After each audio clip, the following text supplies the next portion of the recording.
Going back to the story. If you have to ask your parents at 35 who to get married to, do you have the identity that was supposed to be set when you were 12 and 14? And does it bring him any glory? Well, there's times that God purposely doesn't talk to you because here's reality. He loves to watch you choose.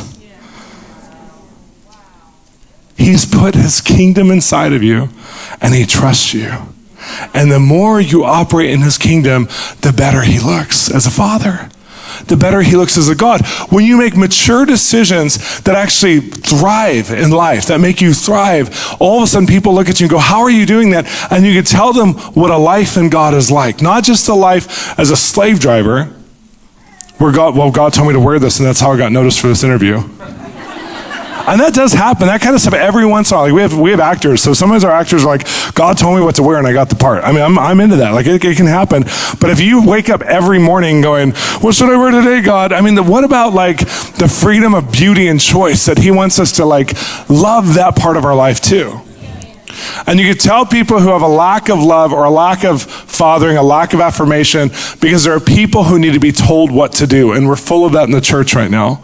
And so they get into the supernatural, they get into the spiritual gifts, and they use it as a fatherly voice that they're actually, it's not supposed to be that kind of fatherly voice, which is a demanding, commanding voice. And you can tell when you have a false Holy Spirit, when it's a voice that demands or commands you to do things that don't bear fruit. So I've actually prayed a false Holy Spirit. The enemy loves to disguise himself. A false Holy Spirit off people. I remember this one lady came to me and she goes, when I'm driving, I have so much fear and I hear a voice of the Holy Spirit tell me, go the long way home tonight because if you go the short way, you might get in a car accident. And I said, so have you ever looked up on like Google Maps or Waze or anything to see if there's a car accident? She goes, oh, I never thought of that. And I said, I don't think there's going to be a car accident. I think that's a demanding voice that's not the Holy Spirit, that's disguising himself and is actually costing you time and energy. And that's not what the Holy Spirit's like. For me, when the Holy Spirit speaks to me, it's already, he's confirming and affirming who God already is to me. And it's encouraging and it's delightful and it may be hard sometimes and challenging because I have to make different choices, but it's usually in the context of relationships, not in the context of which way to drive home. So I said, I think you need to challenge yourself and not listen to a demanding voice that's trying to get you to do all kinds, like a taskmaster, but listen to a voice that enhances or strengthens or gives you relational decisions that could actually mean something. And a year later, she comes up to me. She's from Bethel, by the way. She comes up to me a year later and goes, oh my gosh, this is 2006, 2007. She comes up to me and goes, I had a demon talking to me in my head all the time because when I said no, I wouldn't listen to that commanding voice and I would only listen to a relationship. She goes, it got more aggressive and more aggressive. This is a mature believer who loves God, who's been a Christian for 25 or more years. It got aggressive and more aggressive. And all of a sudden I'm like, I recognize you, Satan. And she's like, I never thought I could as a Christian, but she goes, my parents were really commanding and demanding. They never had the voice of love, and it was all about obedience, not about affection. And so I got in this cycle. And so when I denied that voice, I started to hear love for the first time. And God feels like love and he sounds like love. And ever since then I've said that, God feels like love and he sounds like love.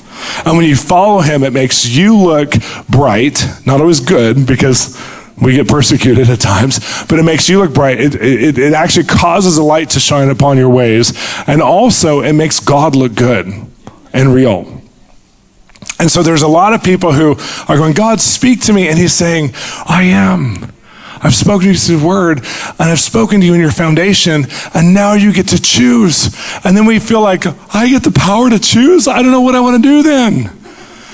If God speaks to you in the midst of a season, something huge, it's because he doesn't want you to miss something typically.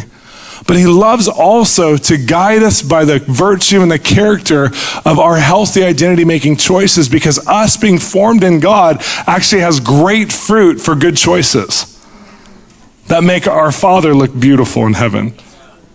And this is really hard for the charismatic church. The conservative evangelical church will say it's all about that. We don't need to hear God, we got the word. The cessationist, God doesn't speak today, we have the word to guide us. And then the charismatic church will say, ask God about everything, or else you might miss something.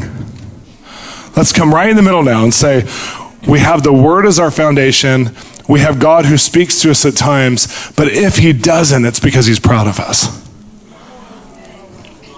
and he can't wait to see what we'll do. And heaven watches us more than we watch reality television. Heaven's like, what? Angels are like watching us like women watch The Bachelor. What are they gonna choose? Who gets the rose?